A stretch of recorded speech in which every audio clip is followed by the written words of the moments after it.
come and catch the vibe. Welcome to Easy Weekend. It's Easy Weekends. Cats can't see me. You did it.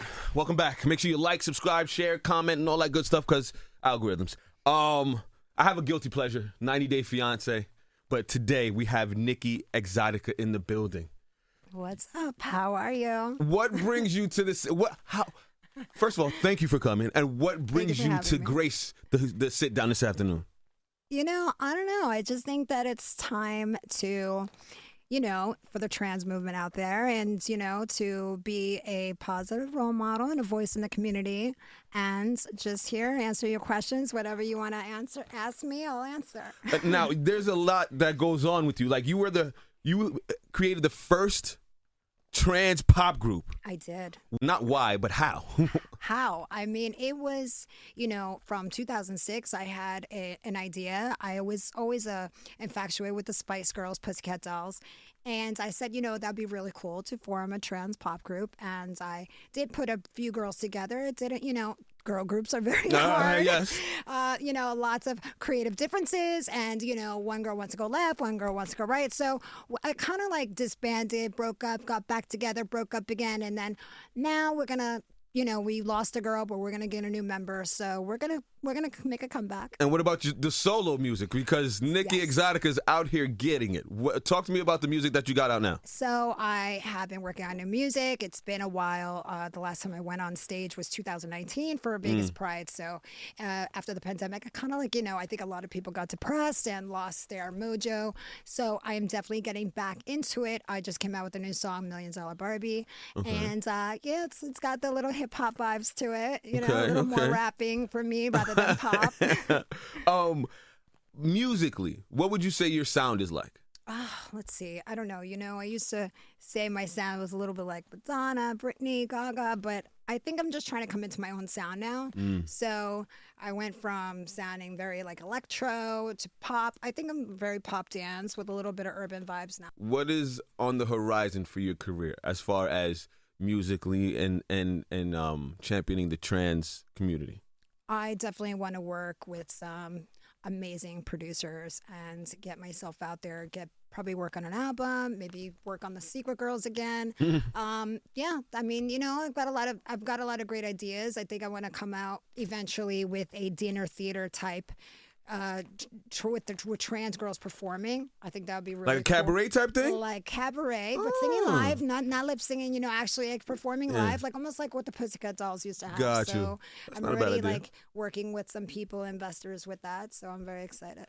Now, I said you grew up by the Jersey Shore. I did. I'm a Jersey girl. I'm a Jersey guy. I grew up in Jersey too. What's your favorite memory of Jersey? Favorite memory of Jersey? Well, I always loved to boogie board. So I'm an Aquarian. I love the water. And I always loved to go to like Point Pleasant, Seaside. I'm a big Seaside fan. And I just loved being in the water. And also the boardwalk, playing the arcade and all that. That was just always my favorite pastimes. So now, it also said that you were a go-go dancer back in the day. I was one of the biggest. I worked at all the biggest nightclubs in New York City. So I worked at the Limelight, the Roxy, Tunnel, World, Sound Factory. I worked at all the biggest clubs in New York. Wow. Yeah. Now, how did you transition from doing the go-go into music and everything else? So from go-go dancing at all the biggest nightclubs, I started just asking, hey, I want to perform. So I didn't sing back then yet. I just performed. I did performances. I got dancers, backup dancers, and I just started doing performances at all the nightclubs. And from there, then I started working on music and found some producers to work with, and then I started recording music. Who are some of your inspirations musically? Musically, obviously, Madonna. She's such an icon for me. And Britney for a style like dancing, because I love to dance. I'm more of a performer, entertainer. So Britney inspired me to be the dancer. And uniqueness, obviously, Lady Gaga was just her style and her authenticity. But I also love the Pussycat Dolls, and like I said previously, so. Now, I know there's a lot of pitfalls just in music in general, but now coming from the trans world, there's even more pitfalls. Do you want to describe and talk to me about some of the the stresses you're going through? Yeah, I mean, in the community, it's a lot of people that are hateful, without even trying to understand what we go through. I feel like, trans women are women, whether you identify, I've never identified as a trans person until like coming out and being comfortable with my own skin. So I never identified, oh, I'm trans. Like I never said that. I've only started coming out because I feel like trans are more accepted now.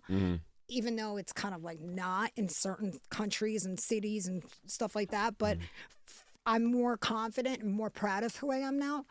But back in the day, I was like, I'm a woman. You couldn't tell me otherwise. And I still identify as a woman, but I still kind of like trying to be there for my community. But it is hard, like there's a lot of people who say no, they shut the door on me. And I never stop to no. I keep on going. I keep, kicking those doors down because, yeah, there's going to be like 50 no's, but then there's going to be that one yes. So I always tell people just never give up on your dreams, never give up on your ambitions. If you believe in yourself, you just keep on going. So now, where were you in your life that landed you at 90 Day Fiance? Where was I? Like, how did that come about? So I was in a relationship with a guy for about a year and a half. This was someone who I dated 17 years ago. And I did not tell him that I was trans many years ago, just because, like I said before, I identified as a woman. I never, felt like I had the need to come across and tell my past, even though that is wrong. And I believe everyone should be honest with their gender. Because that was going to be my next question. I think in dating, do you believe you should... 100%. Now, yes. I live different, I live by different standards now. I regret doing that because, I did cause a trauma to, a man that is a straight heterosexual man that's never been with trans before, and he's not a trans attracted man. So it's like doing that, it does. I never, never understood that, what it can do to somebody's psyche, but I believe that it was wrong, and I did take ownership and accountability. And he did give me another chance, and we did move past that, and he forgave me, and his family forgave me. The viewers, obviously, had their qualms about it, but, some of the viewers, and they just don't understand what I was going with at that time. It's called living your life stealth, where you don't tell anybody your past. And I always say this, I say, if you're born with 3 testicles and then you had one removed, would you tell your lover like years down the line, hey, I had 3 balls before one time in my life, like at 18 years old, and I had one removed. I mean, so I don't know, but now I don't live by those standards. I am 100% honest. What advice would you give to a younger you? A younger me? I would say never give up on your dreams. People are going to be hateful and going to not want you to exist at a point, and it's gonna be a very hard journey, and it's gonna be a very hard life. And no matter what anyone says to you, never give up and just keep on going. Musically in your career, would you have done anything different?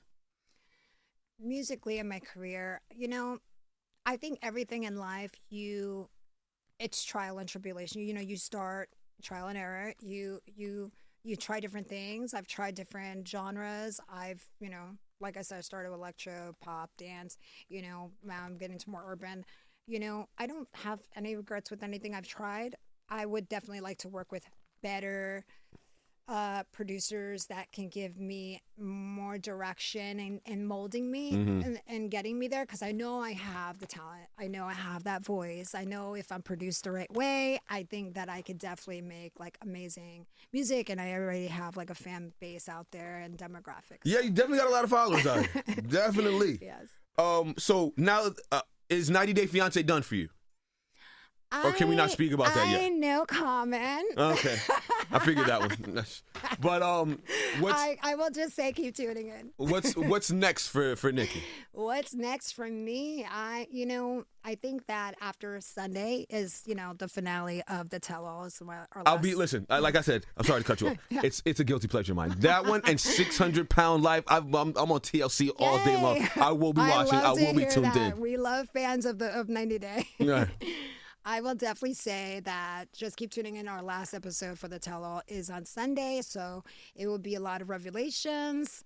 So yeah, that's all I can say. And I don't think you'll see the last of me.